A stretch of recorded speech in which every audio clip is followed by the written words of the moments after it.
Good evening, everyone.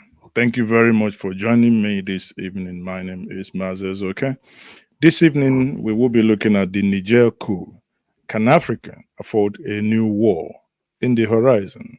It's going to be a one on one conversation with Dr. Frank Ogbunweze, who is the Director for Genocide Prevention in Africa, Christian Solidarity International, that is CSI International Switzerland. Doctor, thank you very much for joining me. Thank you very much, Mazi. Okay, it's my pleasure once more to speak with you. Thank you very much. It's been a while that we last spoke, and I'm glad you joined me today. Now, let's start this way. On the 26th July 2023, the presidential squad commander of the Chadian army, Abdurrahman Chiana, detained the Niger democratically elected president, Mohamed Bazoum. As you are aware, as we had discussed earlier before we come online, they have declared members of a new government, that is their cabinet today, 21 persons in total.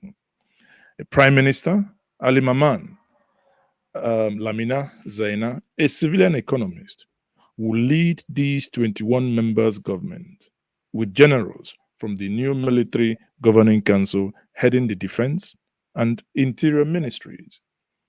Looking at what is happening on the other side in Nigeria, the Ecowas is meeting in Abuja. The ECOWAS met today, as you are aware. The announcement came as leaders of the economic community of West Africa, ECOWAS bloc, met in an emergency meeting today, chaired by chaired by Nigeria, and they declared today that every option is still on the table, including military option. Now, this plays into the topic we are discussing. Can Africa afford another war? Or is it something you think could be avoided? What do you think? Oh, well, thank you very much once more. Uh, exactly what is happening at the moment is quite unfortunate. Like you rightly stated, the presidential guard seized and then overthrew the president of the democratically elected president of Niger, Mohamed Bazoum, on the 26th of July. And since then, there has been a lot of, sabre rattling between ECOWAS member states, some of them, not all, because as at the moment, Burkina Faso and Mali have declared that any war or any military operation against the coup plotters in Niamey will be regarded as a war against the two other countries, the two of them, and that they are ready to send military personnel in defense of Niger. War is avoidable always if the politicians do what politicians are supposed to do, not lying to themselves and then believing their own lies and leading countries to war based on flimsy reasons. Like this, the whole thing is seen as a battle now between international forces, foreign forces, like forces backed by the United States, France, and the EU, using ECOWAS as a proxy to, do its what some people may refer to as its dirty job of ousting the coup plotters in Niger. So I sincerely believe the Sahel cannot afford a war. Africa cannot afford a war at the moment in the Sahel. The Sahel is already a very fragile region. If you look at it, over 35 of 110 armed conflicts in the world today are going on in Africa south of the Sahara, and many of them are around the Sahel. Take a look at it. Libya is already a failed state. And since Libya failed, since NATO's operation ousted Muammar Gaddafi and leading to his death, Libya has been a source of a lot of small arms that has flooded the Sahel region. And a lot of jihadist terrorists are moving all around the Sahel due to that. And many of them that fought alongside Gaddafi in Libya went home with huge arsenals of weapons. So the Sahel is filled with weapons at the moment. There's a proliferation of weapons that any crisis in this region will be a very deadly one. Secondly, ECOWAS or Nigerian army or the Nigerian president may be spoiling for a war or to send the military in. The one will have to ask the question, Nigeria, before you fight the war as an economy, you have to know how strong you are. Nigeria is facing a serious economic crisis based on a runaway inflation, based on the policies that President Tinubu installed when he got to power. He removed petroleum subsidy, and it has been biting hard on every Nigerian. Secondly, the Nigerian army. The Nigerian army has been fighting terroristic insurgency since 2001, since 2009, sorry. Nigerian army is deployed in 30 of the 36 states of the Federation. And they are fighting Boko Haram, Islamic State for West Africa, secessionist agitations in the southeast and the southwest, oil bunkering in the Niger Delta. So the question is, Nigeria is the most populous country in the ECOWAS and the most powerful.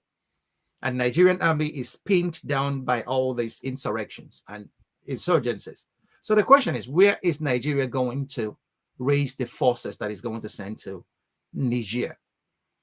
That is an issue we have to consider. Another one is, a lot of people, like you will hear people like Fani Kayode saying that we would take Niger, Niamey in a matter of days if they get us angry.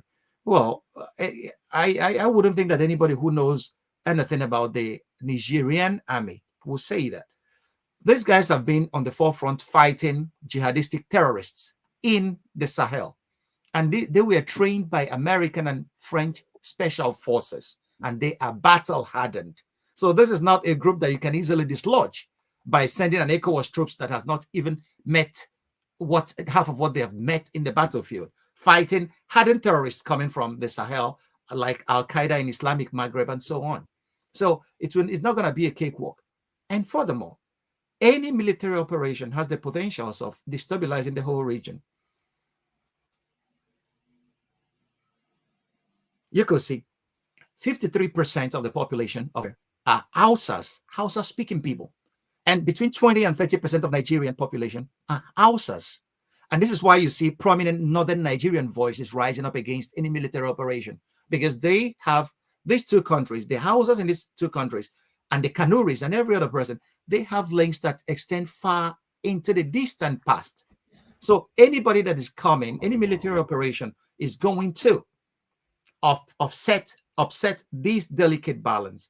And then you'll be fighting enemies within your own country who feel that you are killing their brothers and their kid and kin in Niger due to colonial boundaries that was drawn by colonial masters, which never affected the relationship they've had with each other all this while.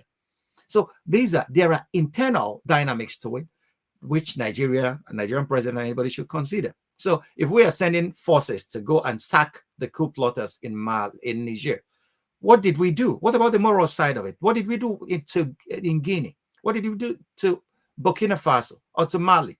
These guys had coups. Exactly. I was about to come to that, because when you just oppose, when you think actually that since 2021 that there's been other 3 coups, and that's happened within the same region, ECOWAS did absolutely nothing, and suddenly they want to. So the question and the morality comes in here. If ECOWAS is waking up today to go into Niger, assuming that they were able to, push back on the coupists in Niger, are they going to go into Mali? Are they going to go into Burkina Faso? So what's going to happen?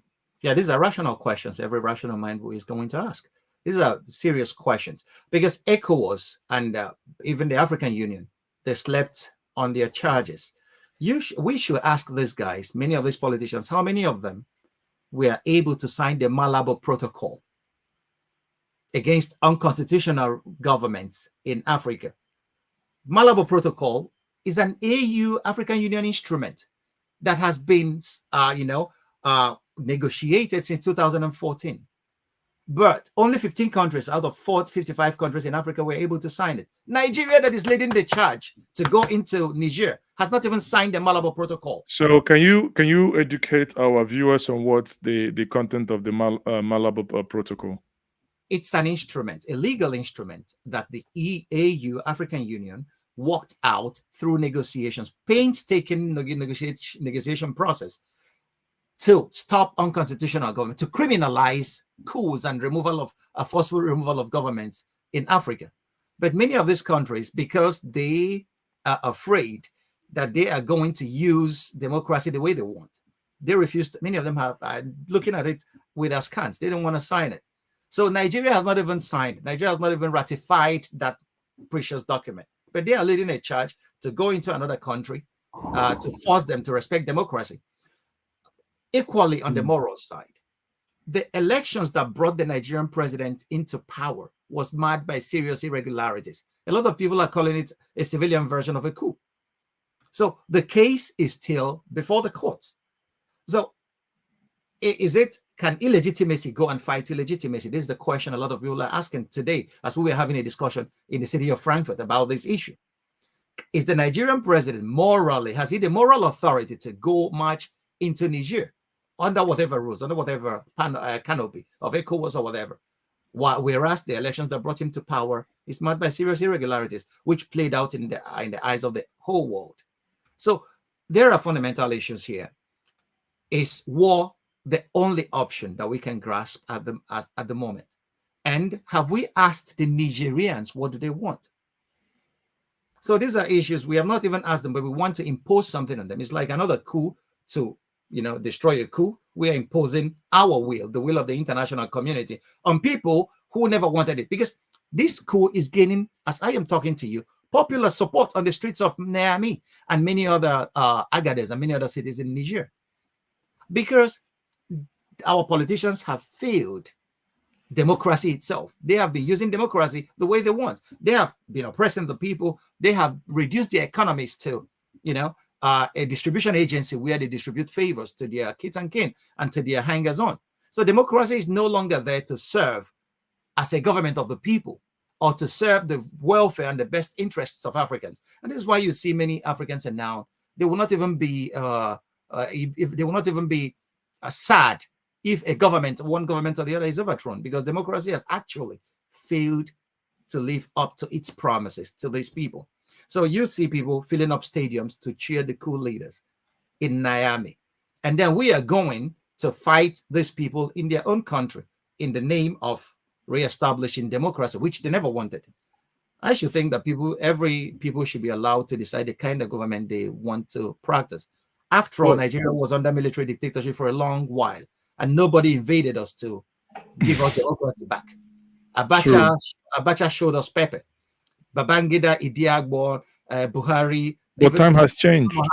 Even to Murtala Mohammed. And yeah, we can say that time has changed because we are now where we are. And the civilians are now messing up democracy at the same time. But nobody invaded our country to restore democracy. Even when Abacha was at his brutal apogee, nobody, the whole world waited for Nigerians to take the bull by the horns and save themselves. So that's what it should be. We should wait for the Nigerians to decide what they want to do with the coup plotters. It's not I don't think it's seriously our problem, Ecowas or as Nigerians to do that. What do you think in this coup and in this new government or military government in Niger? We have seen a sudden and overwhelming interest from the Western world, from Germany, from France, from the United States. Everyone is basically talking about Niger. What do you think spurs this interest? We saw Deputy American Secretary of State, right, that went into Niger the other day, that lady, and the coup plotters did not give her the attention that she needed. That level of interest, why doesn't it happen where there is bad governance, where people complain of lack of social amenities, but suddenly when there is a coup in such a one of the poorest nation on the planet Earth, and this level of interest then arises? Well, let me make it more complex for you. Today, as I am talking to you today, 21 people, 21 Christians were killed in Plateau, Nigeria. And as I'm talking to you, there is a genocide going on in the middle belt of Nigeria. A lot of people have been screaming. We have been screaming our voices hoarse, but the world has kept quiet while a people perish. But a coup in Niger, everybody becomes interested. It's not because there's no free lunch anywhere. Why is the United States interested? Why is Germany interested? Why is France interested? First of all, let's start unpacking. Can we unpick their interest one by Yes, one? that's what I'm going to do. Let's start unpacking it one after the other. The United States. The United States has AFRICOM, which it wanted to establish in Nigeria. It wanted Nigeria to host in the late 2000 when Musa Yar'Adua was in power. Nigeria rejected that. And they saw an opening through the back door in Niger to fight Islamic terrorists and then to, have a serious presence in Africa. And then the United States has the largest drone base in the world in Niger. Not only that they have this base, United States has equally uranium interests in Niger. And you have to know, Niger has been in the American imaginary in 2003 when they invaded Iraq. It was said that Saddam Hussein wanted to purchase uranium from Niger Republic. It was one of the accusations leveled against him, with which America gained the justification from the Security Council and marched into Iraq, which turned out to be false, which turned out to be that the Americans cooked the intelligence. So America has substantial military assets. America has 2,000 soldiers stationed at the drone base in Niger. Okay, and from there, they have been fighting Islamic terrorists and insurgents who are bent on attacking American interests, even in American homeland or anywhere else in Africa or in the world. So they have that substantial military assets and political interest as well. So they are interested in having the status quo that they can manage than somebody, a new guy, a new sheriff in town that they cannot manage. So this is America's interest. Their uranium pipeline has to be kept free. Their military has to be given the leeway to operate as they want all over Africa. Niger is the base. They don't need Djibouti or all that. So then France. France has 58 nuclear reactors that generate 80% of our electricity. And all this run on uranium. And 32% of the uranium needs of the French Republic is supplied by Niger. 32% is a substantial sum. Although Niger had 7% of the world uranium deposits. But France sources 32% of her uranium needs from Niger. So it's it's a strategic interest. If anything happens to it, France will have to go elsewhere in search of uranium. And it's not very cheap to come by in the world market. Not every country will be as friendly or be a walkover that you could impoverish them and take away their resources the way you want, like Niger. So France has a substantial interest. And you have to know, Niger uses CFA francs.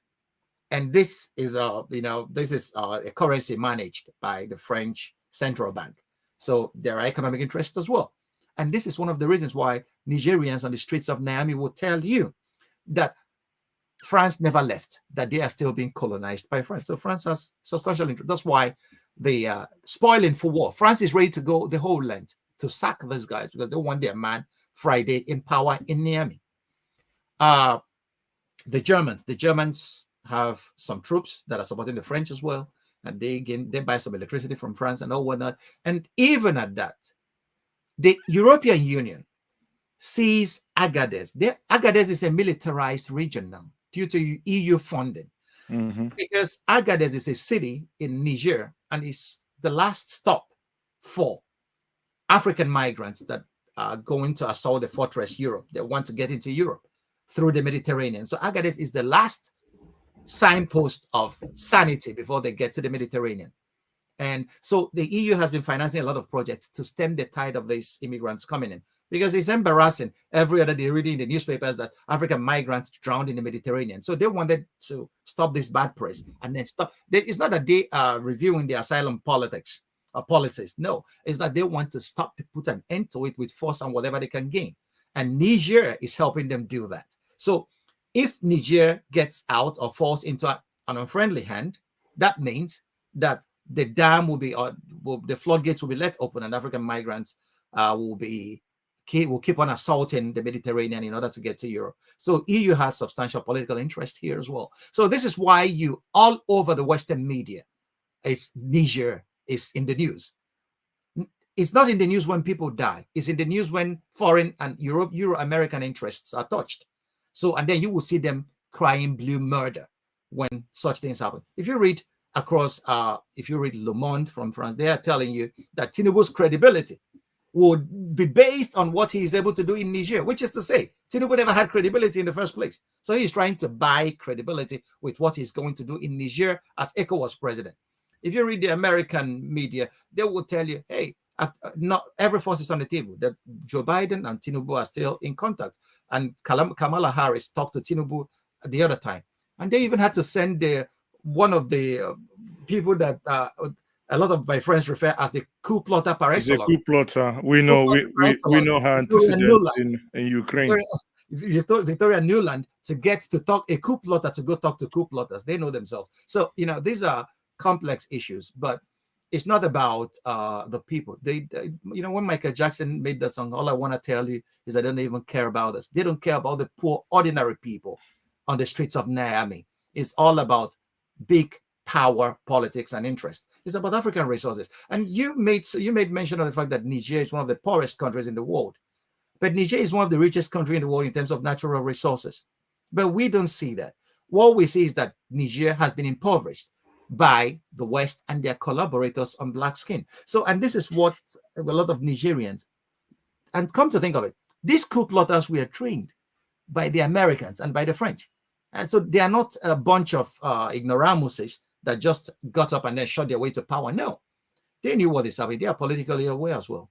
And that may account for why they have appointed an economist as a prime minister to lead the new government they are forming. But even at that, so all these things we are seeing, the noise in the Western media is all because Western interests are at stake. Well, I can understand that. These are real political reasons. So everybody will have to fight for his interests, and the West is doing that the best way they know. Now, do you think that Nigeria, leading ECOWAS, has given, diplomacy enough oxygen before we now talk about this invasion that is being planned? Unfortunately, no, because the very first thing that they started talking about was the military option. And once you bring the military option as your first, I don't know, it's like if you have a hammer, if hammer is the only tool in your toolbox, the whole world becomes a nail.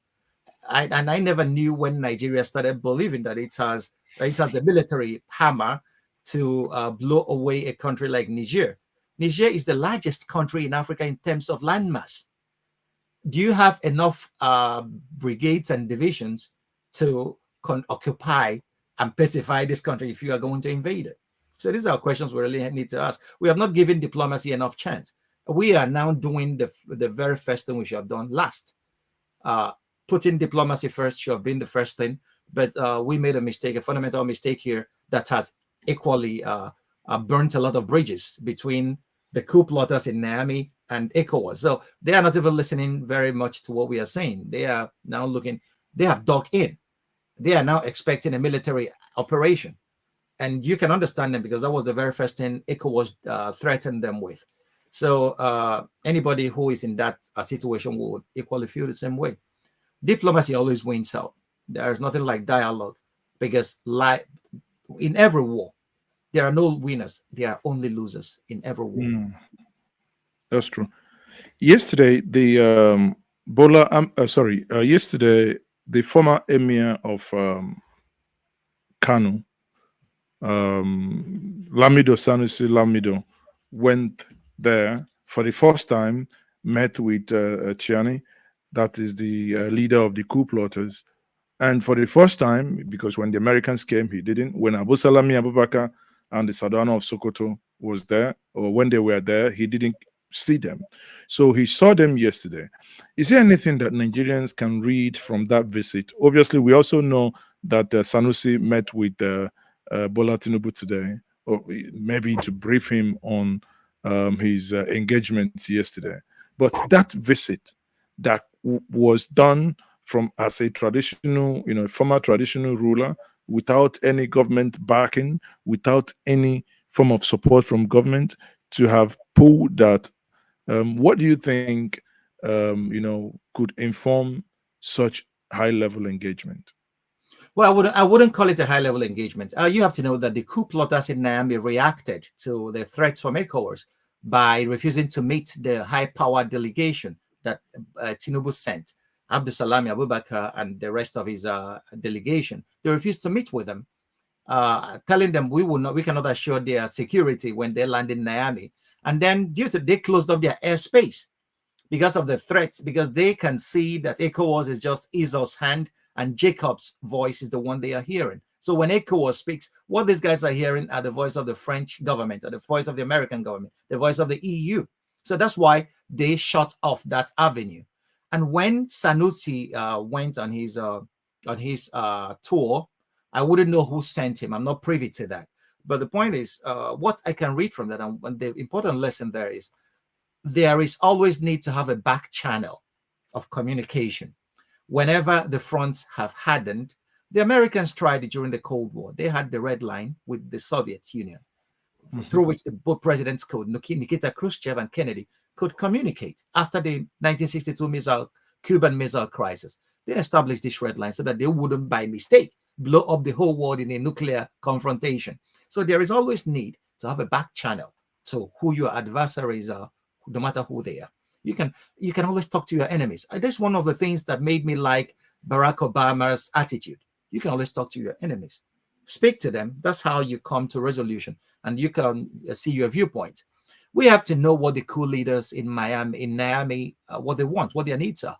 And then we have to ECOWAS has to present its own terms so that we can live together in this space that is West Africa. But what ECOWAS should eschew from doing is being seen, is presenting itself as a puppet of the Western interests. Because once it does that, it loses every amount of credibility in the eyes of ordinary Nigerians on the streets of Niger. It's causing already online that ECOWAS is dancing to the tunes of the Westerners.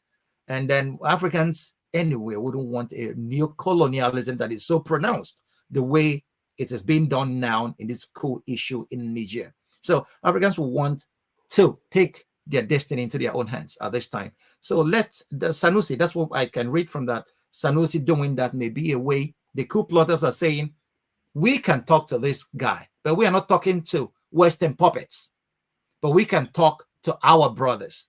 Sanusi is a northerner. And you have to know Northern Nigeria and Niger Republic have serious links, serious cultural, ethnic, and ethno-national links going back to ancient times. So it is not something that, these ties are very strong, especially in that part of the world, the Sahel. So he may have more chances at success than all these drums of war that ECOWAS and the international community are beating at the moment. Well, thank you very much. So there is a video that is just come out now from, I believe, from the ECOWAS. Let me quickly share this video with us, because if you go to Twitter now, what is trending is the ECOWAS declares war on Niger. So let's hear what this is a press statement, and let's hear what they have to say.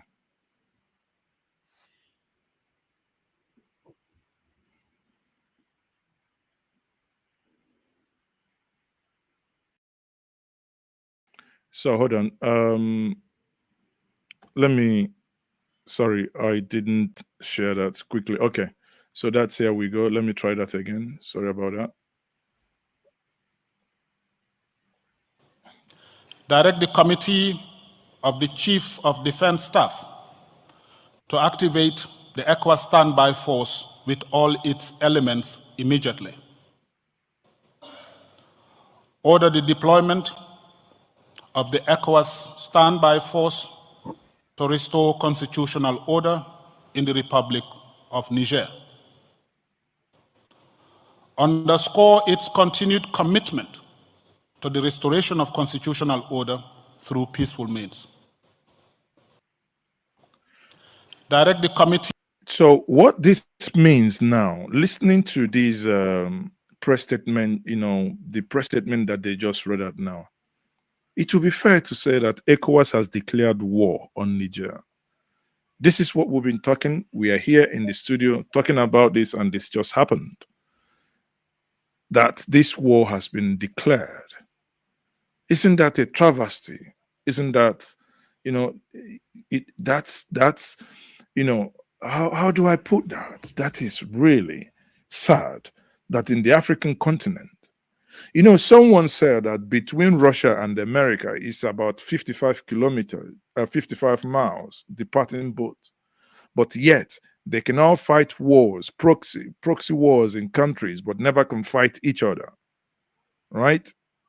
And here we have African leaders coming together to declare war on one of their own, where many of us argue that isn't it better to really look forward and work on those things that cause coup d'etat? And like we said before, if this coup d'etat, if they march into Niger, one day, or rather, shouldn't they have the moral justification to also march in those nations that have committed the same offense?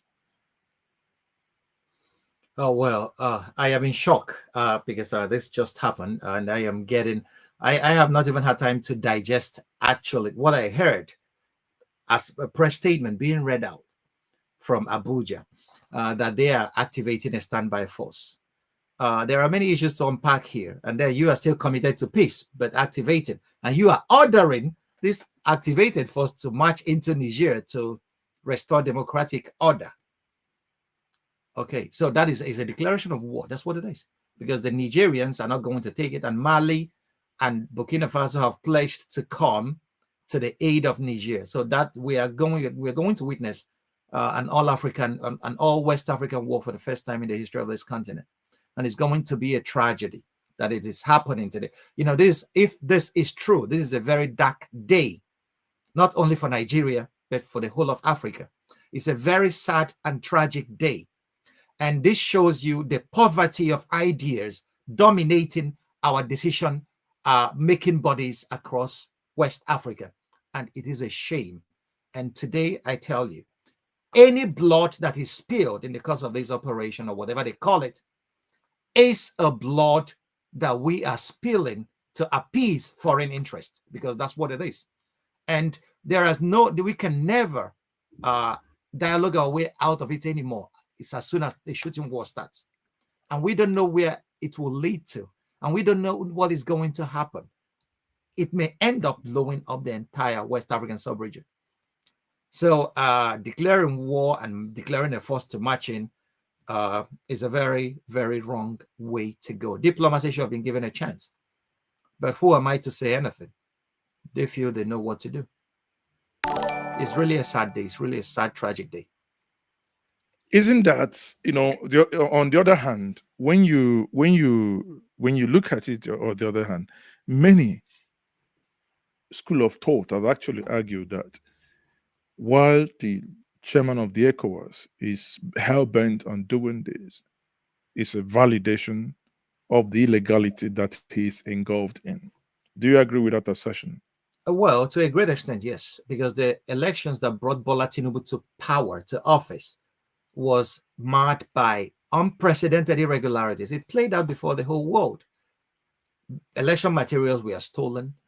People were, prevented from voting. People were even stabbed. People were even killed. There was a lot of bribery and corruption during the electoral process. And the electoral umpire was not even impartial. It was clear to be seen. So the election that brought him to power was engineered to be a fraudulent one. So almost every Nigerian is screaming the same thing. So, and then trying to gain validation. And when a French newspaper screams in its headlines that his credibility would depend on what he's able to do in Niger, which is to say he doesn't have any credibility, the elections that brought him to power lacks legitimacy. And the case is still before the Nigerian courts. And he is marching in there so that he will preempt the Nigerian courts. You cannot remove a president at war, or he can even use it to declare a state of emergency and then banish the constitutional order, because in situations of emergency, the law of necessity takes effect. So these are possibilities, and then what those schools of thought are broaching are not all that quite wrong. He may be trying to play to the gallery to gain some nod from the West. Besides the Americans, there are credible reports, investigative reports showing that he was a drug dealer while he was in the United States, and a court in the United States sent him to forfeit hundreds of thousands of dollars of drug money. So these are credible things, and then such a compromised character could be a plaything of any Western intelligence agency. So the people that are saying that may not be totally wrong, because these are credible accusations that are causing. There have been reports about it in credible media. So, and there has not been a rebuttal from the side of the president in relation to that.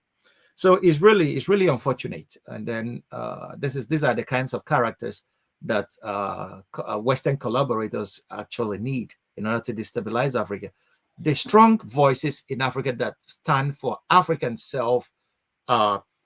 actualization are almost always murdered. Sankara was murdered in Burkina Faso by Blaise Compaoré, his friend, chaperoned by the French intelligence. Everybody knows that. And Lumumba was killed by the Belgians and the Americans, all because he wanted African self-determination. We don't know what the coup plotters want. It may not be, they may not be all the most patriotic.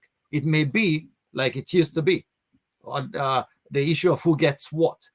But whatever it is, no African deserves to lose his life because of what these politicians under the auspices of Ecowas and all the coup plotters are doing in Niger. No, African blood should be very precious to all of us.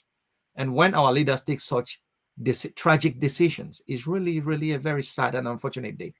And then sometimes you see, this is why we urge people, we urge young Africans everywhere, you have to get involved in the politics of your country.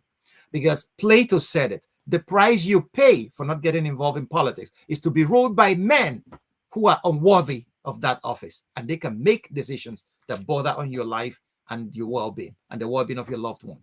And that's what is going to happen. And we are going to be sending soldiers that we have not paid enough for their upkeep to go and die for what doesn't even concern them.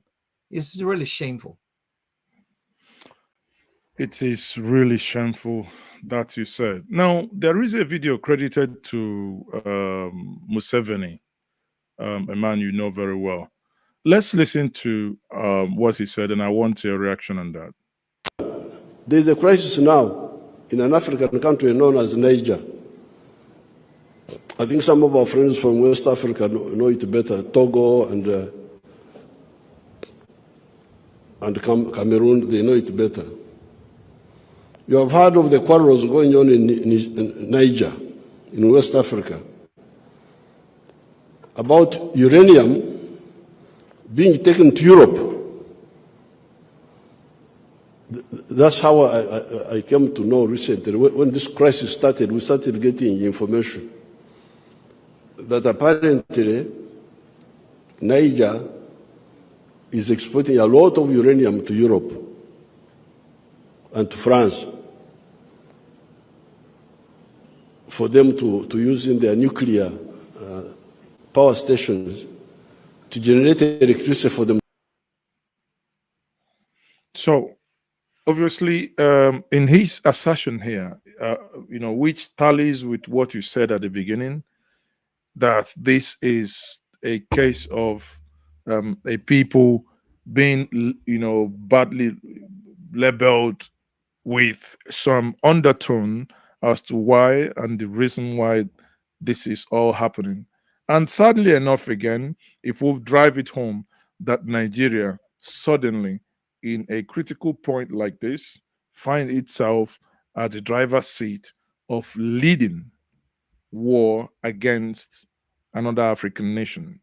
Isn't that an antithesis? Because if you look at when Murtala Mohammed was the head of state, one of his he made Africa the centerpiece of his foreign policy. So, in other words, ensured that there was peace within Africa before you talk about any other place. But it appears here we haven't, as you rightly said, haven't given diplomacy the right place it ought to be before we even, start setting up armies as standby. My question to you then now is, where is the place of Nigerian army? Where is the place of the Nigerian Senate? Can Nigeria contribute army into this deployment without the express approval of the Senate? No, that would be illegal. That would be illegal. Even if he is to start something, he has to inform the Senate. At least I have forgotten the amount of time. The Constitution gives him about 2 weeks to inform the Senate, and the Senate can confirm or withdraw that authorization from him. So he can, but the Senate has to confirm for it to go on or withdraw it. But we have a letter that's been read on the floor of the Senate by the Northern Nigerian Caucus, flatly calling for diplomacy and rejecting. They even condemned the coup and rejecting military action. The Nigerian Senate voted that down. So any Nigeria contributing troops to that will be illegal until the Senate confirms it. So that we'll see. Let's hope that's going to be our last hope of averting what is likely going to be a major disaster for Nigeria and the West African sub-region. Because the way it is going, I think that I can understand President Tinubu at the moment. He's under serious pressure from so many quarters, from foreign powers. Victoria Nuland going to meet the coup plotters and telling them, don't dare us, don't try our patience. It's in line with that because they have options on the table. But I can understand him being under pressure, and it's not easy to be Nigeria's president at this time. One of my articles before the election, I wrote, I can only pray for who is going to become Nigeria's president, because it's going to be a really tough task. But I never saw Niger on the horizon, because what I saw was an economic crisis that is insurmountable, of people being gradually impoverished beyond the limits of its elasticity, a country of infinite potentials being run aground by a gang of thieves that call themselves politicians. And we are seeing it now that these people, they are under pressure to do the will of external actors that are not Africans, because an African country has a coup. Other African countries that had coups, we never went into that. We didn't have this amount of noise, due to their change of governments. But in Niger, and this boils down to what Museveni said. I don't like Museveni for anything because he's a dictator who has been in power for so long. But Niger is in the news because of uranium. If Niger is some backwater without any natural resource, nobody would give a hoot about what is happening to the people there. Even if the dictator is killing his own people, it doesn't matter, in as much as Western interests are served. And this is where it becomes quite unfortunate. We as Africans are allowing ourselves to be used for the interests of other people. It's really unfortunate, my brother. That is really unfortunate. And, it's going to be hope against hope that eventually common sense will, return on both sides, that we do not use the, African lives as cannon foders to go fight a war that is avoidable from both sides, basically. Yeah, come to think of it, Niger Republic is already hosting 300,000 Nigerian refugees.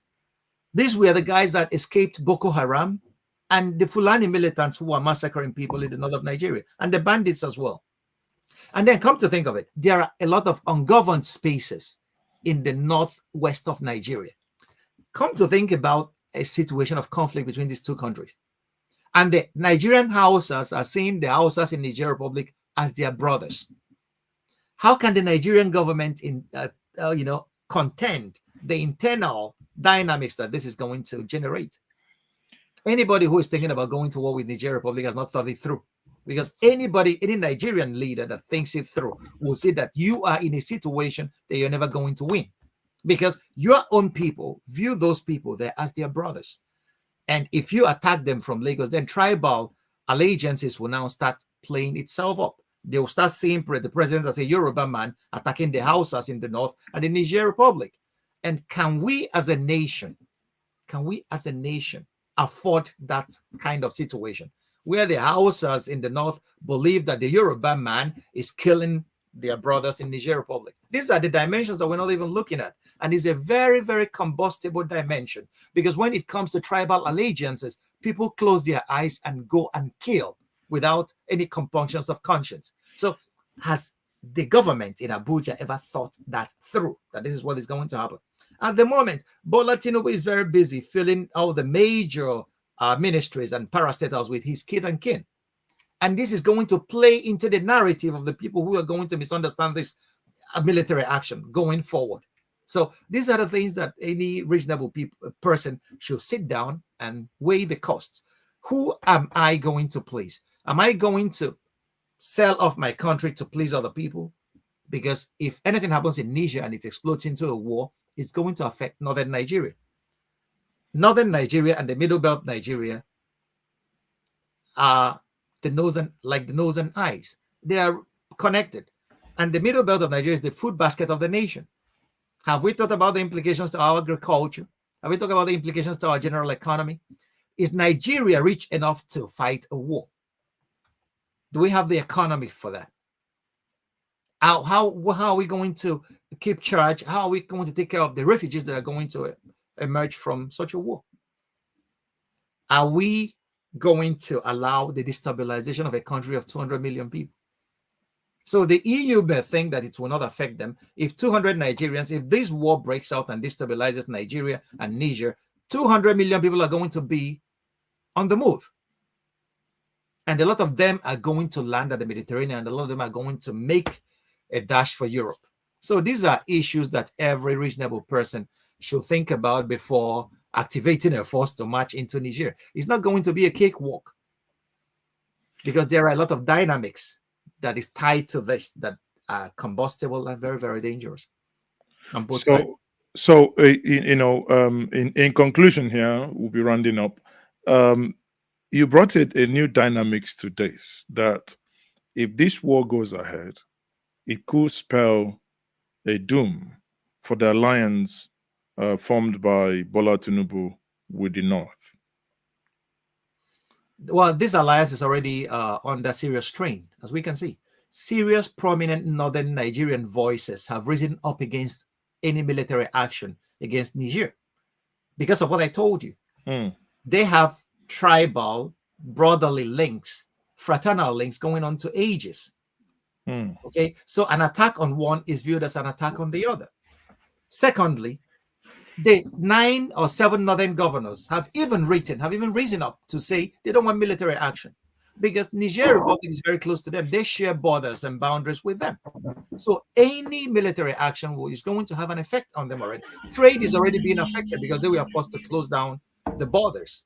So any military action will have an adverse effect on these communities, especially those living on the borders, going forward. So they rose up against it as well. So this alliance is already under strain. And you could hear prominent northern voices speaking out against it. And they are not hiding the fact that they are speaking out against it. And added to the fact that from my sources in some northern quarters, that some northerners are really angry that the major portfolios are now, the major juicy portfolios are now being reserved for Yorubas. And that's another, that's why I just chip that in, because they have already started mumbling.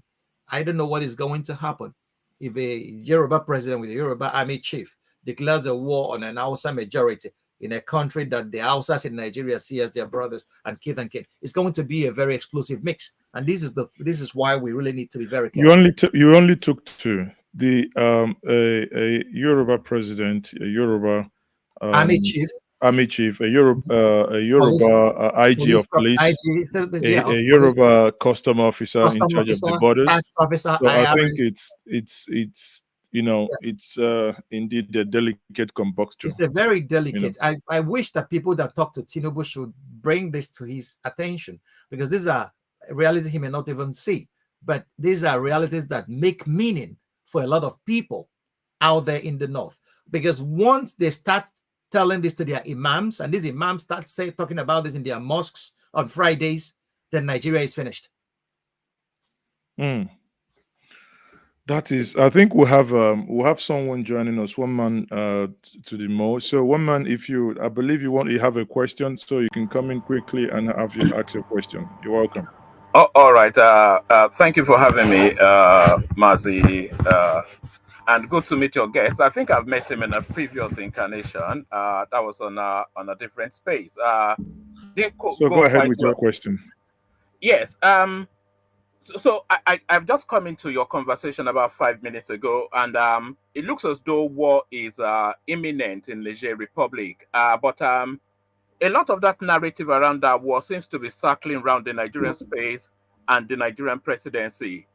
But I listened to a declaration just now, and the declaration was by all the heads of state of the Ecowas space. So it's not a Nigerian decision. The No, decisions are in the, yeah. it's maybe you joined us late. It's not a Nigerian decision, but what All we are right. saying, if the Nigerian Senate has rejected the request for this, where does that leave Nigeria if we decide to? So does that mean Nigeria leading ECOWAS can go into Niger without Nigeria contributing to the troop? Where does that leave Nigeria legally? I'm not sure that the Senate did reject. I think that might well be a So what did you think the misinterpretation. Senate did? No, well, there were about there were about eight actually bullet points on the letters that Tinubu sent into the Senate, and a lot of them the Senate acceded to, and and he did not request to deploy troops to Niger Republic. He requested to participate in the resolutions reached by ECOWAS, which is a different inflection on No, what seems to be the now popular translation no. of the It narrative doesn't that we're matter. hearing up and Sorry, it down. doesn't matter how you slice it. Yes. You clearly stated now to participate in any resolution reached, which will now lead to a formation of a standby army to invade. And what my question then to you is, as that point was taken, what did Nigeria Senate do? Did they agree that Nigeria was going to No, Mazi. That has not been presented to the Nigerians. The first set of resolutions that was reached by ECOWAS was presented to the Senate. A new set of resolutions has now been reached by ECOWAS, which is yet to be presented to the Senate. So the Senate on recess, so almost certain that they will be recalled, to take an urgent decision then on if Nigeria should participate in what we are hopeful will not be a military excursion to our neighbors in the north. Okay, so we have another person, Olumide here. Olumide. Hello, Mazi. Hello, Mazi. Yes, go ahead. I can hear you. Can you please turn on your other set down, please? I've done that. Thank you for adding me to the discussion, and I've enjoyed all your guests has been saying. It's been spot on. It's been factual, and I particularly came in because I've been looking for an opportunity to engage the person called One Man, because Please, sorry, hold on. Before you go ahead, bear in mind we have to be civil at all times, and let's also endeavor to be factual in any of our engagement. I will try my utmost best to be civil. No, you have it to requires be an civil. effort for you to be civil. Does it require an effort? Sorry, okay, you have to be civil. I promise. Okay. I promise I will be civil. So, what I wanted to contribute to what your guest, my guest, Dr. Ogbunweze. Yes, go ahead. Ogbunweze. Go ahead and contribute. I've enjoyed every one of all of his contribution, and it's very spot on. I just want to say that there's a lot of complexities, like he has said, that is going on in all of this imbroglio, and it involves the French having oppressed the Francophone countries that they colonized in the earlier years, and even when they seem to have given them independence, it is now coming to the fore that it wasn't actually true independence they got. They were meant to pay taxes. They went in control of their economy. They put stooges there as presidents. We now know those who were involved in killing Lumumba and the other Burkina Faso guy, Thomas Sankara, and on and on and on and on. So, I mean, maybe the British, I mean, the independence they gave didn't even look like the ones the British gave. The British probably went as bold as the French, but we know that they were still pulling the strings from the UK, still controlling governments like Nigeria to suit their favor. And it also involved resources. We're talking about the oil. We're talking about the uranium in Niger. We now know that that is also part of these complexities that has not been used to the people's benefits. And also, very, very importantly, to ethnic sentiments, which is what is happening in Nigeria and similarly in Niger too. Because the man they removed in Niger is a Fulani ethnicity. The people who planned the coup are No. is Bazong is not Fulani. correct? But go ahead. Is No, it Bazong is not Fulani. okay? But the people who planned the coup, Awusa, majorly Awusa, and they are the majority in the country, and the uranium most of all is found in their places. So there's a lot of things playing out here, and these people are not enjoying the benefits of these resources. So Tinubu needs to be careful before going in there, because when the Northerners are telling him don't go there, there's a lot of complexities. These people are brothers. Don't go. He needs to consider that it's not just about democracy. It's not just about installing. This is a lot of interest, and I mean, people are praising the Russians too. Me, I'm a little bit wary. I'm kind of watching things because what the Russians are also doing, what they've done. I mean, things are playing out. We thank God things are playing out and everything is coming out to the fore. But the Russians are playing spoilers too because they have a war. They're engaged in a war in Ukraine, which the West is supporting their supposedly enemies against them. And what they're trying to do is, okay, if you guys are going to do this and destroy Russian economy and impose sanctions and do this and that, then we will go there and also destroy your interests. And they've come a long way. They've done it systematically.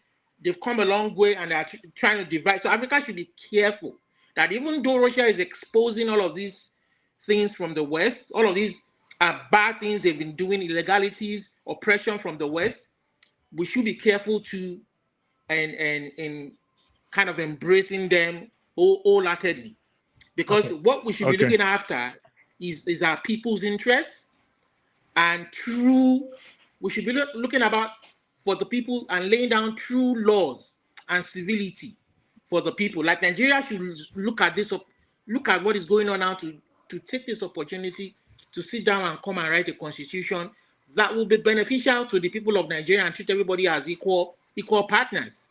We don't want a situation where the 1999 constitution, we know where it came from, the military likely from the north to favor them. We know all this is playing. So a lot of complexities are going on here.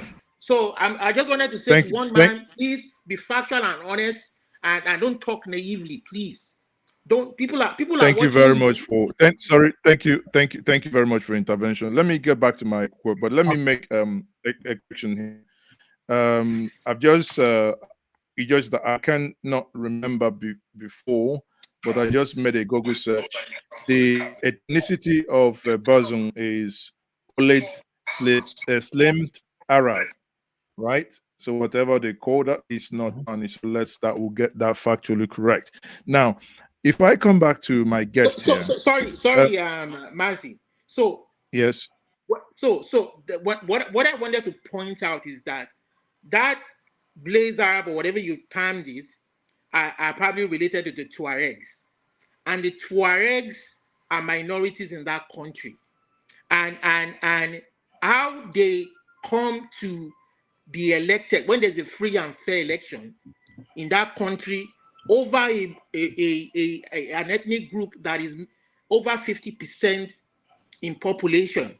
How they come to, so there are a lot of factors playing out that is similar to what is happening in Nigeria. Well, you see, the thing here is there are details you and I may not know, you know, the complexities we may not know. But facts here is that in 2021, there was an attempted coup. That coup failed. The question is, like Nigeria, prior to 2021, they had an election. How was that election? What transpired in that election? What led some people to begin to not to wait for 4 years and begin to think of removing him. So that's, you know, I keep using this platform that he who must separate fight must first start separating finger pointing, because there are elements that actually leads to this. And I believe this is where African, sorry, I believe this is where Africans, hold on, listen, no, sorry. I believe this is where Africans must actually pay attention, you know, in order to not allow something like this to continue happening. Now, like I said before, let me get back to my guest here, Dr. Frank. Nigerians, as we all know, the UCFA, we know what the nexus between France and some of the colonial countries, you know, the people they've colonized. Yeah, and some of their colonies. You know, there is a lot of love lost in the last couple of years that you have seen people waking up. Some are now asking, isn't that the new awakening? That people are now saying, you have ripped us enough. We are now trying to take our destiny into our own hands. However, it appears that when they do this, they move towards Russia. People like me will now want to ask, isn't that akin to jumping from fire to fire? You want to, you know, like Chinua Achebe would say, a bird that moved from ant hill and perched on the ground hasn't made any movement because it's still standing on the soil. I can. Sorry, can I come in after Dr. Franklin on that? Yes, apologies. Can I? Okay. Am I good to go? Can I talk? Yes, sir. Go ahead. Okay. Okay. All these Francophone African countries, you know, if we go into a little bit of history, there was a man who was named Jacques Foccart. Foccart was the coup plotter par excellence. This was the guy that designed France-Afrique policy of the French Republic, through the back door, they have been able to recolonize all these colonies. You could see it from Cameroon. Paul Biya has been in power since 1982. And the man spends half of his time in Geneva, not in Cameroon. He's as old could be. He has never conducted one elections, and the French have never said anything till date. Cameroon uses CFA francs. It's their man there. When the Ivorians rose and voted for Gbagbo, they wanted him as their president. The French sent their paratroopers to sack him and install Alain Ouattara as president. So there is this awakening across Africa today. It is there. The guys in Mali, they took over power, kicked out the French forces, told France, withdraw your forces from Mali. We don't want you anymore fighting against the terrorists, because the terrorists are you. We cannot distinguish who is who. And France moved most of military personnel to Niger. And they didn't stop there. They changed their official language from French to local languages. So they want to cut that relationship with France. And then the very next thing is they're going to change their currency. And Burkina Faso is going to follow suit. Burkina Faso, when Sankara rose, you know, I was speaking with a French colleague of mine. We did our PhD together. And he told me, in jokingly, that Sankara was killed because he insulted the French president, Mitterrand. Okay. So these are the things we are saying, because Sankara's death was chaperoned by the French intelligence. Everybody knows that. So it's very common. So across these Francophone African countries, like you rightly said, there is no love lost. Even in the streets of Niger today, They are protesting against France. They went as far as burning the French embassy. And Emmanuel Macron was threatening, if anything happens to the French embassy, we will respond in kind, or we retaliate. There's no love lost. The Russian angle. The mistake a lot of people make is to think that the Russians have anything to do with the coup in Niger. No, the Russians are not even present there. The United States have 2,000 troops stationed at their drone base in Niger. The Germans have not less than 200 soldiers in Niger. France moved the bulk of the personnel it withdrew from Mali to Niger. So these guys are amply present there. The Wagner group are in Central Africa, they are in Mali, but they're not in Niger. The coup in Niger was a palace coup. That was why it took everybody by surprise. It took the American intelligence by surprise. It took the French intelligence by surprise. It took everybody because it wasn't planned outside the palace. It was planned inside the palace. So that's why everybody's reacting, because they don't know. They were beaten at the information game. There was no way the coup leaked. They never saw it coming. Nobody saw it coming.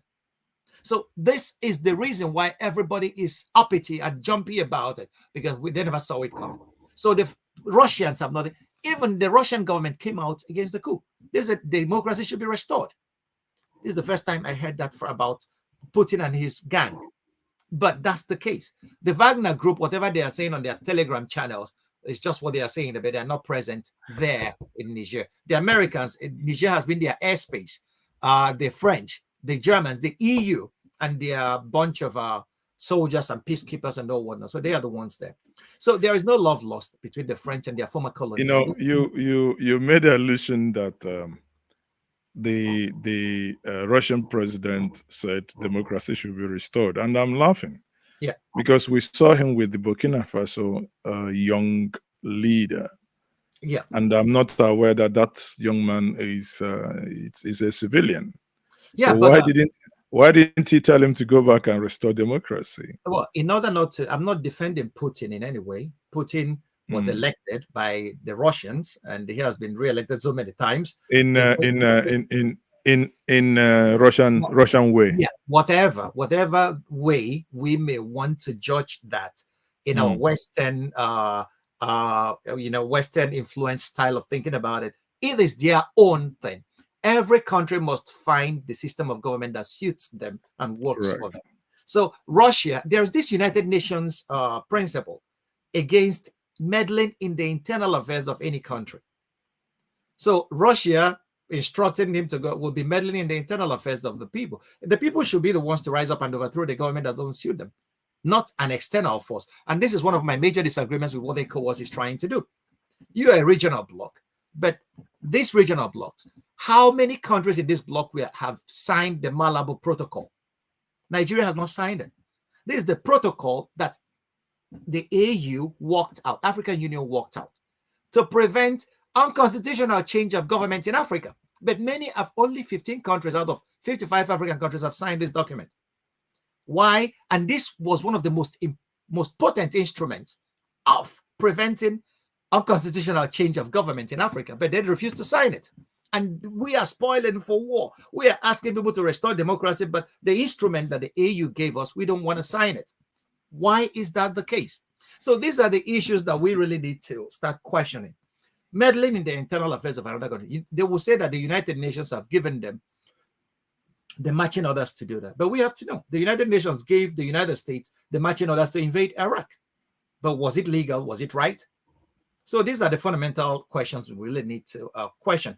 I believe Africans should be more critical when affairs concern them. Everything about Niger and the coup revolves around uranium. Keeping the uranium pipeline open for the West and making sure that the United States military has a base in Africa for their operations, and making sure that the French gain electricity. There was one French president that was quoted as saying that without Africa, France will become a third world country. And things that are happening in the Niger Republic seems to be lending credence to that. And then this is where I think that we should tread very carefully. Any Nigerian, anybody that read that beautiful work, Over and When Nobisi, by Olarotimi, will see where Olarotimi wrote that the oracle cautions. We should. Are you not talking about the gods must be? No. Over and when Nobisi, he wrote. Oh yeah, that one. Okay, So sorry. the oracle commands caution. We should tread very, very carefully. Cautious, here. Yeah. Caution. That's what I'm recommending. Caution. Mm. Ecowas should stand down and then keep talking to these people. With dialogue, we stand to win a lot. No, but so if we, I'll be getting one man wanted more to make his intervention, and we have another person joining us, Festus Osifeso.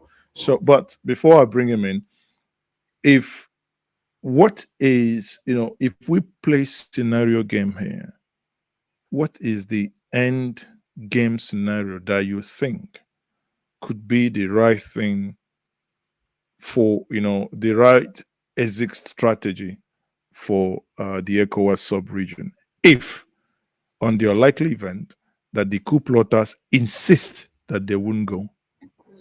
Anybody that has read The Art of War by Sun Tzu will realize that the best victory is the victory you win without even firing a shot. So that means what you are insinuating is that ECOWAS must also be in somewhat back of their mind, thinking, well, if we fail, we'll let them stay.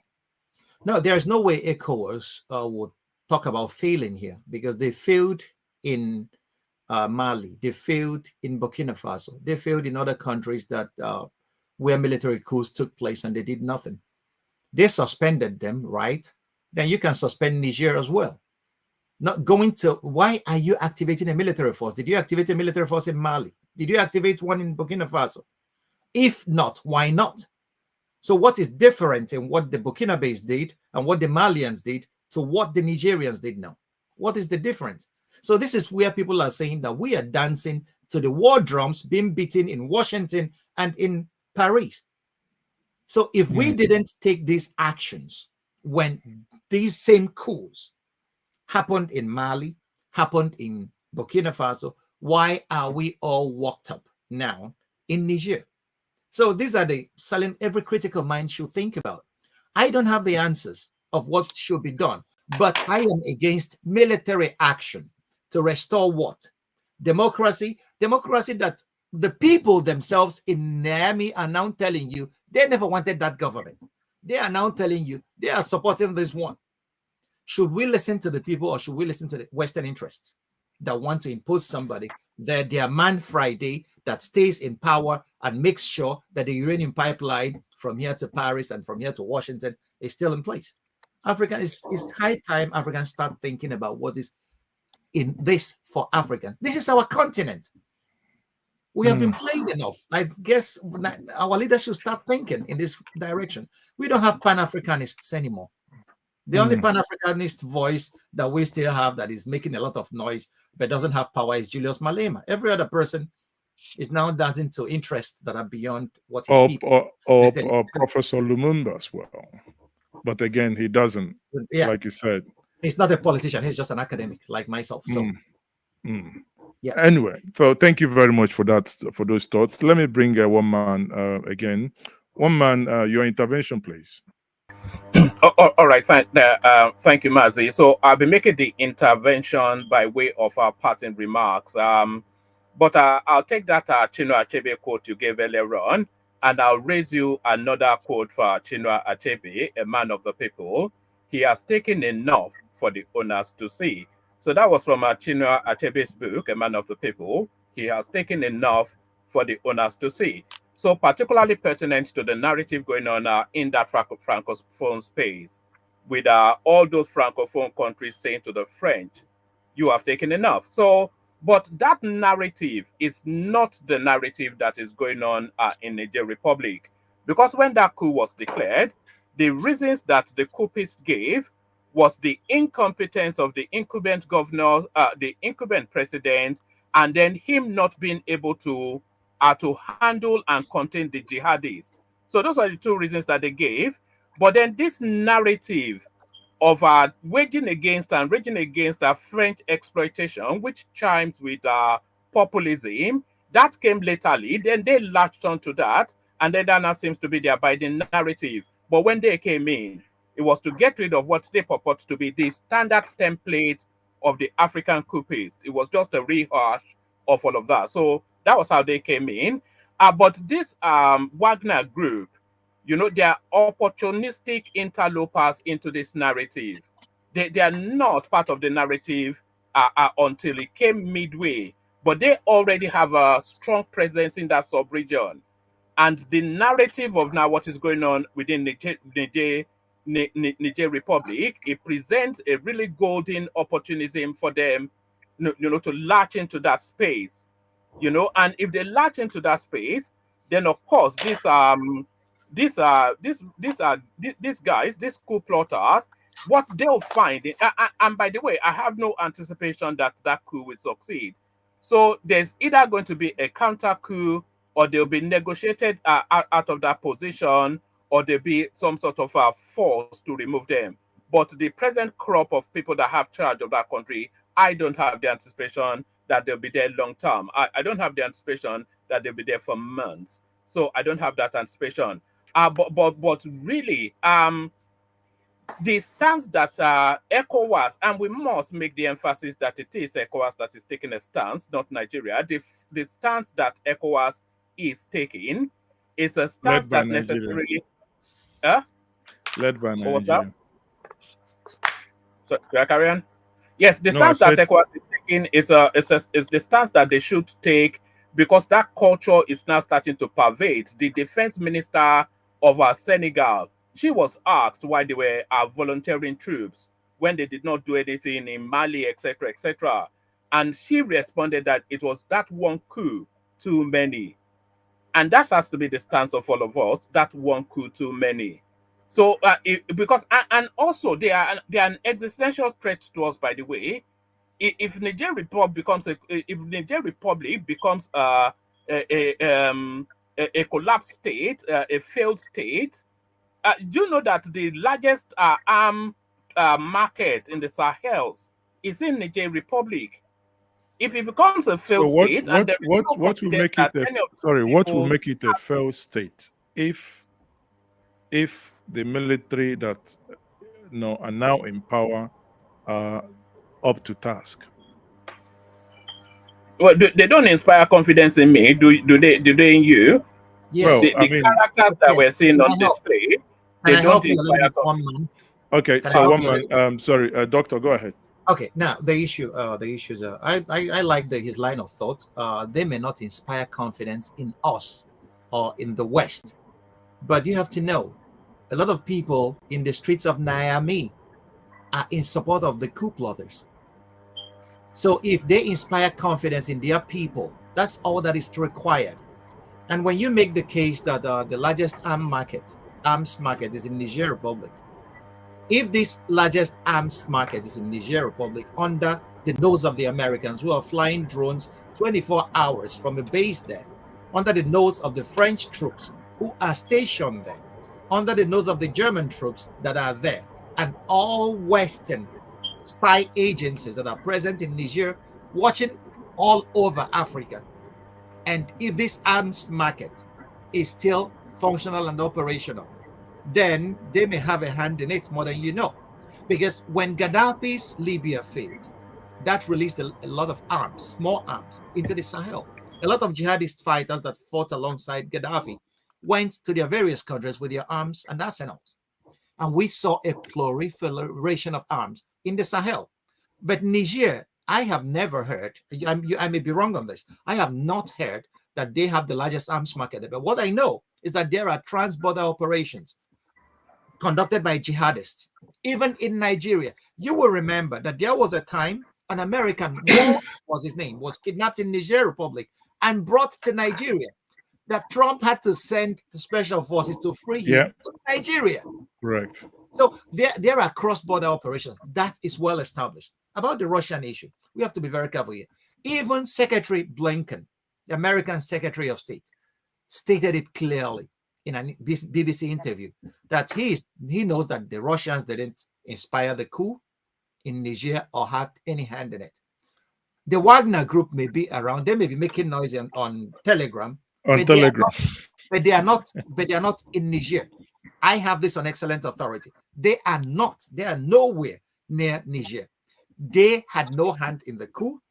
They never planned or supported it. And I never see a chance of them coming in, because the United States has substantial military assets in Niger. America has 2,000 soldiers stationed in the base in Niger. The French troops have not left. The German troops, Germany is trying to lift all her troops out of Niger, but all of them have not left. And we have all these NGOs and we have other spy agencies and all whatnot working there that are Western. Niger is too strategic for the United States to give an inch to the Russians. It's not going to happen. So I don't see that happening. And on an issue of Niger becoming a failed state because of the coup, I don't think so. These soldiers that took over government were the same soldiers on the front lines fighting the jihadists all this while. And they are battle hardened. And these guys were trained by the French Special Forces and the American Special Forces. And don't forget that Niger had the largest landmass of any country in Africa. So if anybody is dreaming of sending an intervention force, how many divisions are you going to send into Niger to pacify Niger and to keep it under your control? If the soldiers that know their country decide to spread out or move their capital from Niamey into the Ogden Desert, are you going to go there and then chase them there? Do we have the military know-how? Which West African force has ever fought in the desert except these guys? Secondly, when we say Ecowas, it was Ecowas' decision. Mali and Burkina Faso are parts of Ecowas, but they are not a part of the decision. What about that? So there are fundamental issues we have to put before our eyes. Before, I don't want Ecowas going to war over a coup. If the Nigerians don't like their government, they are the ones who are empowered to overthrow it. I will tell you something about the German constitution. Article 20 of German constitution says that any government that forces itself to take over power, that every German citizen has a right to rise up and overthrow that government. But if they don't? The constitution gives them the right. If anybody tries to destroy the democratic order, that every German citizen has a right to overthrow that government. So in the heart of Europe, the constitution gives the citizens this authority. So it is we have to be very, very careful how we dance to tunes that are not African. These drums of war are not African drums. These drums of war are not Excellent point. These drums of war are not African drums. I love that one. Someone should tweet that out. Let me bring in Festus here. Festus, sorry, and then leave. Thank you for having me, Mazi. A real delight to meet you again, Dr. Franklin. Hopefully, I'll get to meet you. I would love to have a real conversation with you, but always the pressure of time. But thank you, Mazi, for having me. Thank you. You are my brother. Thank you very much. Man, you are my brother, and I appreciate you. Forget the problems of the past. They are in the past. Thank you. So, Festus, please. Yeah, thank you. Can you hear me clearly? Yeah, go ahead. 2 minutes, please. Yeah, a lot of things I wanted to say has been said by the doctor already. So, to your earlier question about the end game, I guess the end game for Nigeria, what does Nigeria gain from this situation? I'm looking at it from the fact that 55% of Nigerians are Hausas. Northern Nigerians are also Hausa Fulanis. We have a Yoruba president telling the soldiers to go fight. Yeah, to go fight in Niger. That doesn't look good because you see a very porous borders where family members and clans live next to each other. They travel, they move around. So from the northern elite to Nigeria, like that, I would think that's a no. You have a country where they haven't actually defeated Boko Haram. They now want to go and fight in Niger against Burkina Faso, against Mali. What do you think they might do if they start giving arms, weapons to terrorist groups in Nigeria? That's just bad news for Nigeria, especially when exchange rate. My mom visited the US, right? She's into business, she trades, and she knows like dollar, and all this, she trades currency a lot. 2 weeks ago, she said Naira was I think $1 was 850 naira. Today it was 900 and something. There's nothing that's been catered to the Nigerian economy, but then we have You're in America money now. to go fight wars. You Like, should be are the jubilating. French promising? No. I don't know if maybe the French are promising us debt cancellation to go fight. I don't know, but I don't know what's in it for Nigeria to get into the war in Niger. Okay, can I help you here? If I'm to help you, first of all, If anything, Yes, it go might ahead, speed Dr. up Frank. the breakup of Nigeria. thank you, my brother. Yeah, go on. What does Nigeria stand to gain? I don't have to tell you, Ecowas is not banking on their own money for any military operation, and you have to know it didn't start today. In the late 90s, when Ecowas, brought ECOMOG into being, ECOMOG was financed with $100 million by the Americans to go into Liberia to restore peace during the time of Samuel Doe and Charles Taylor. And it was the same when Fode Sanko was cutting off people's hands in Sierra Leone. ECOMOG marched in, supported by American dollars. So the Americans have been footing the bill. So ECOWAS. So let me cut you up real quick. Sorry to cut you up. Okay. So Nigeria actually spent $13 billion of its own money in Liberia and Sierra Leone. And this is, like you said, in the late 1990s, early 2000s. Yeah. So if we now have to go and fight in Niger, we'll still have to spend our own money. Well, of course, there must be a contributory pause. No. That's what I'm trying to clarify now. What is going to happen in this case? The scenario is, on excellent authority, is the Western powers will never put boots on the ground in Niger. It's not going to happen. The United States and NATO are concerned at the moment with what is happening in the Ukraine and with the coming confrontation with China. Africa is the resource base. It is important to them, but they need Man Fridays to do their work for them. And this is where ECOWAS comes in. So ECOWAS must have been given assurances that they are going to get the military hardware, the intelligence, and the finances needed. All they need to do is to raise the bodies. The bodies are the troops. That's what is called the military balance. So this is what is going to happen. Africans will be killing Africans for the benefit of the financiers that are Western companies, Western governments. Like I said, this drum of war presently beaten in Niger are not African drums. Thank you very much. So Ife, I think, okay, Ife is not there. Olumide, go ahead. Okay, Ife is back. Ife, can you go ahead and make your... Okay. Hi, good morning. Oh, sorry, good afternoon. Yeah, good day. Prof, Doctor, I think the first time I saw you was at Dr. Damage's show, and you gave it to them, to my greatest surprise. You stood your ground, you defended yourself, you didn't give a about anybody. And I was so happy for you for doing that, because sometimes enough of this going on social media needs to stop. I call it bullying, and you stood your ground. Thank you so much for doing that. I was here cheering you up, jumping up, putting fire on you, give it to them. But anyway, I'm not a politician. I don't intend to be one, but P2B made me to, get so much involved in this Nigerian politics. And you guys are talking about the Niger, the coup that happened in Niger. And this is my question, or this is what I want to say. Number one, the greatest mistake we will ever make in Nigeria is to fire a shot in Niger. I don't care whether ECOWAS or whether Americans or France are, going to support ECOWAS. The greatest mistake. Look at where our economy is. First, to say something about Naira and this thing. We have internal war going on in Nigeria, and nobody has ever thought about doing something about that. How can you be chasing rats when your house is on fire? Look, we are still talking about the election. We don't even know who the president is currently, because some people refuse to accept Tinubu to be their president. But what I'm asking is this.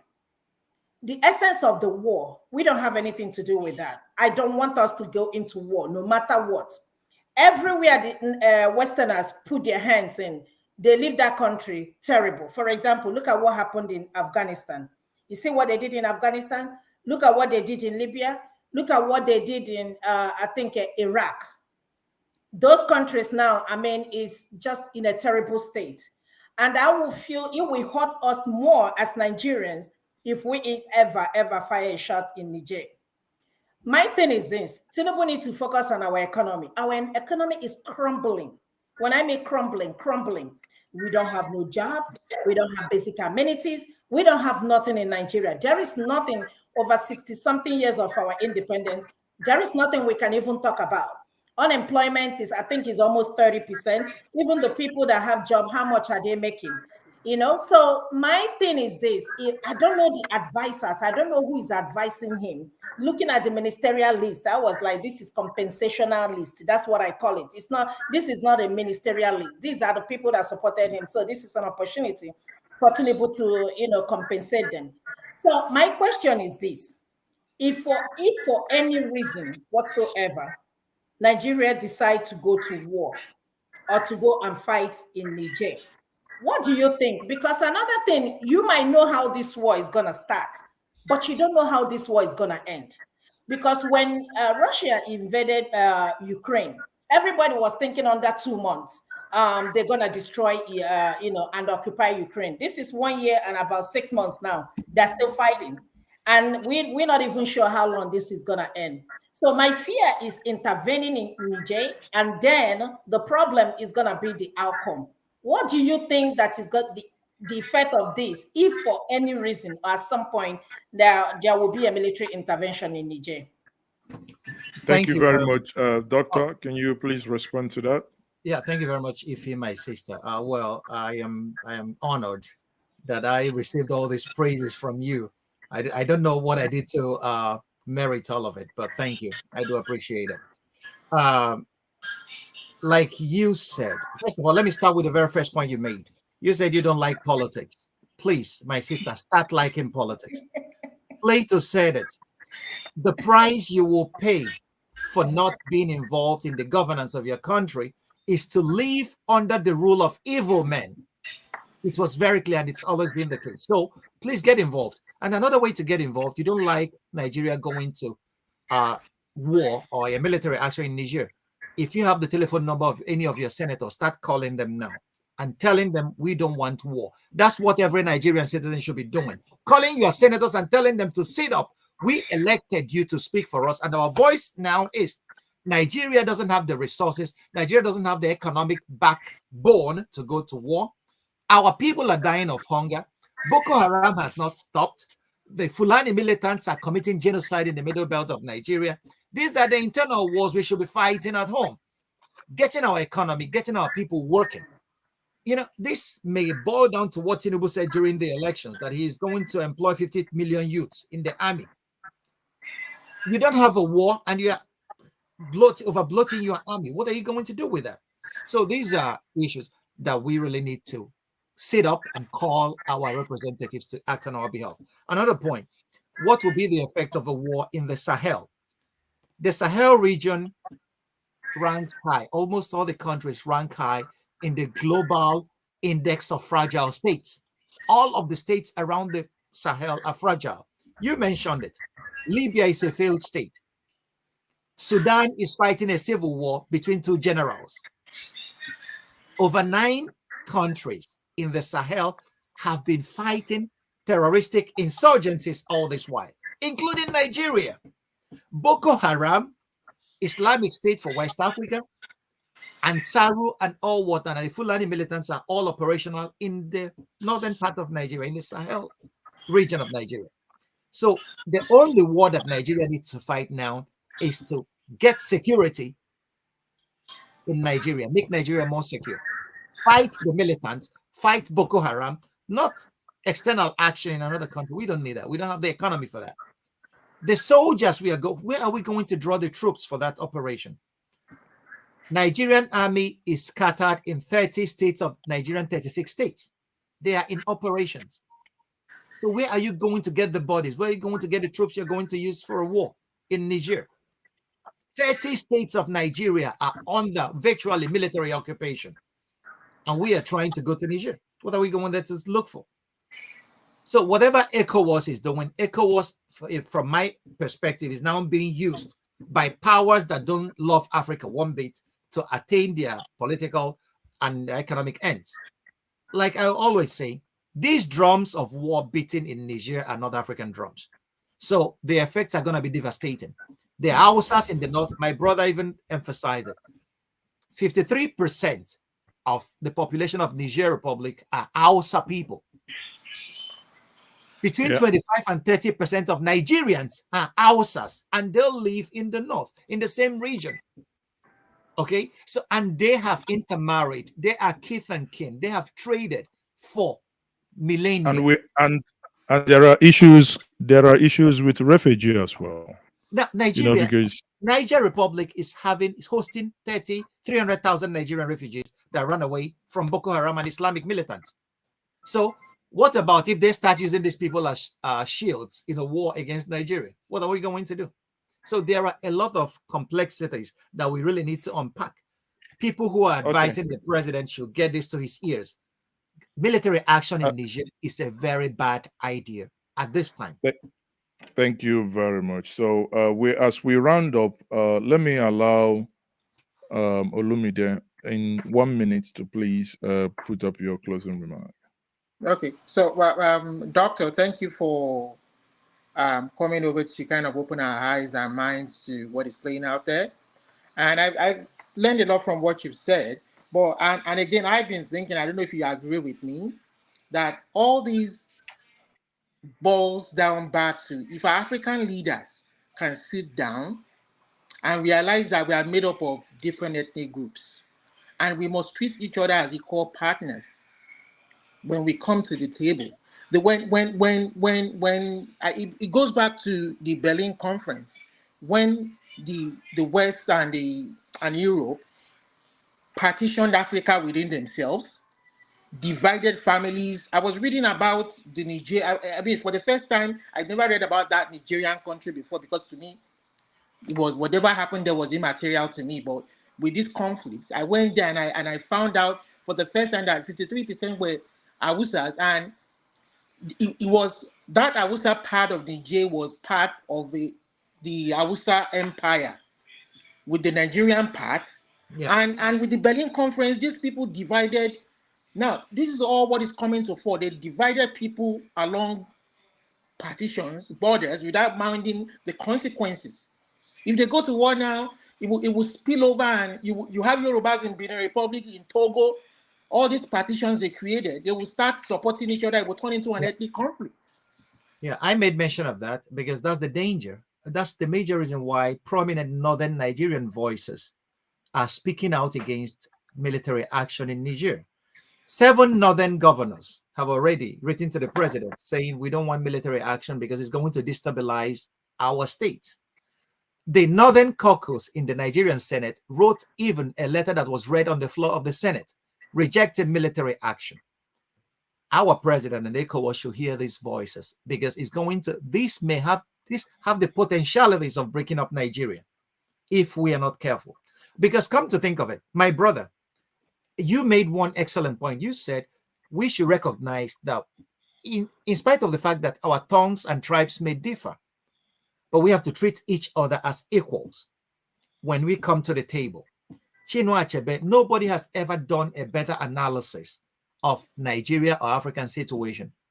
He said that the trouble with Nigeria, and I would say that trouble with Africa, is simply and squarely the failure of leadership. That's all our problem is. Because if not for that, we wouldn't be dancing to external interests, beating drums of war, that Africans should carry guns and go and murder their brothers to make sure that France keeps getting uranium from Niger and paying less than it's worth in the world market, or that the Americans should keep having a base in Niger. Why should we do that? Because of a coup.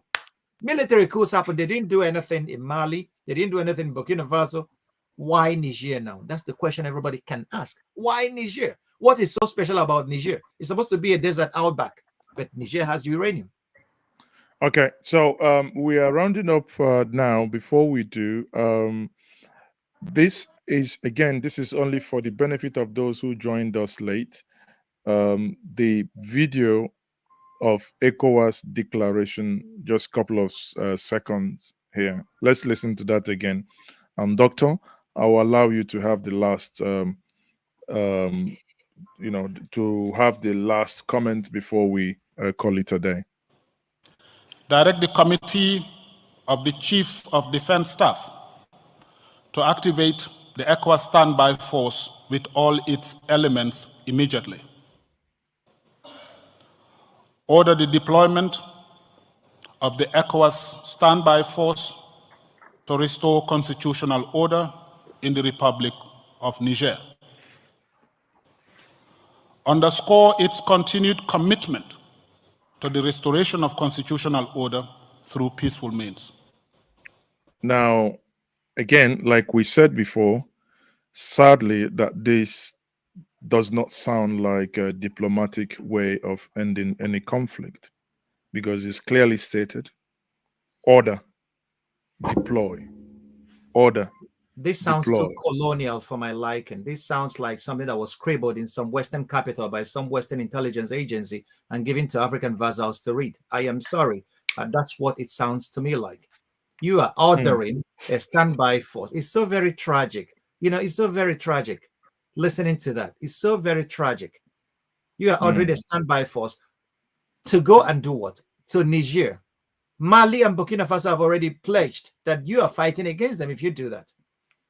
So you are ready to risk an all West African war to appease interests that we don't know. It's so very tragic. And this is the kind of leadership we have in Africa today. And it's so very tragic. My sister, this is why all of you, every African everywhere, should get involved in African politics. That continent belongs to us, and we really need to salvage it. I am done. Thank you very much. Thank you very much. On that note, I would say every one of you that has been part of this, thank you for joining us. It has been a very fantastic conversation with Dr. Frank Ogbunweze. Again, when we look at all these things, sometimes it really breaks one. Sorry. Thank you. Oh, okay. So when we look at these things, sometimes it really breaks one's heart to look at these implications of some of these things and where you think leadership ought to take precedence. It doesn't. Again, in the last hour and a half, we've looked at the coup in Niger. Can Africa afford a new war? It was my one-on-one conversation with Dr. Frank Ogbunweze. Dr. Frank Ogbunweze, for those who may not know, is the Director for Genocide Prevention in Africa at the Christian Solidarity International, CSI, International Switzerland, or as so many people say, they are Schweiz. Okay? On that note, I say thank you very much for joining us. Join us tomorrow, as I will be having a Friday hangout with Eunice Atuejide. Eunice Atuejide is one of those who contested for Labour Party National Assembly at the Apapa in Lagos. However, when it was time for the election, INEC ensured that their names of the Labour Party candidates never appeared in the ballot box. You would hear a story that will really make your tummy tumble. Join me tomorrow evening by 6 p.m. Nigerian time for that amazing story. Once more, everyone, thank you very much for your participation. It's been indeed a very well time spent with all of us. Good night all, and bye.